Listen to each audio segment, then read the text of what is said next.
So the TORCH is actually an interesting study, one of the few studies that directly compare the different sequence. So in this study, which is a Canadian plus the Italian collaboration of unselected population, chemotherapy followed by Erlotinib, comparing to Erlotinib followed by the chemotherapy.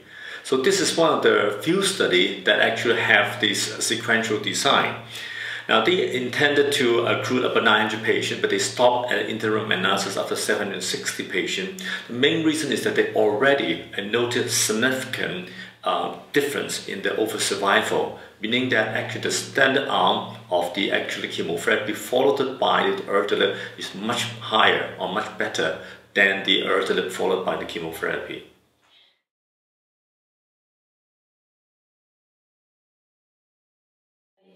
Right.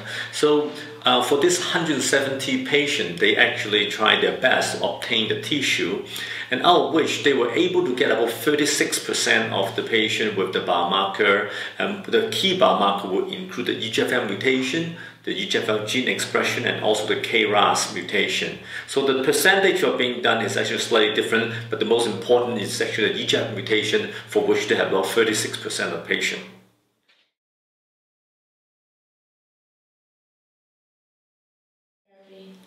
Now, as stated, the overall result indicated that chemotherapy followed by Erlotinib is better than Erlotinib followed by chemotherapy. But the question is why?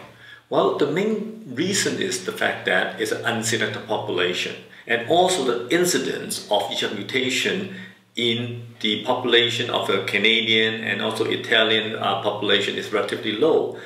They have actually looked into this actually very carefully, and out of the whole population, about over 260 patients, only about 39 of them are actually EGFR mutation positive.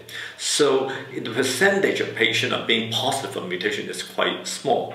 So you can imagine the patient without the EGFR mutation, chemotherapy is definitely going to be better than Erlotinib, and this has been demonstrated in multiple studies, including the IPARS and also the OPTIMAL and the UTEC study, that the mutation positive patient turn out to have a better outcome. The patient without the mutation, especially IPARS study, then demonstrating the fact that the patient will actually suffer a little bit more if they were exposed to Erlotinib before the chemotherapy.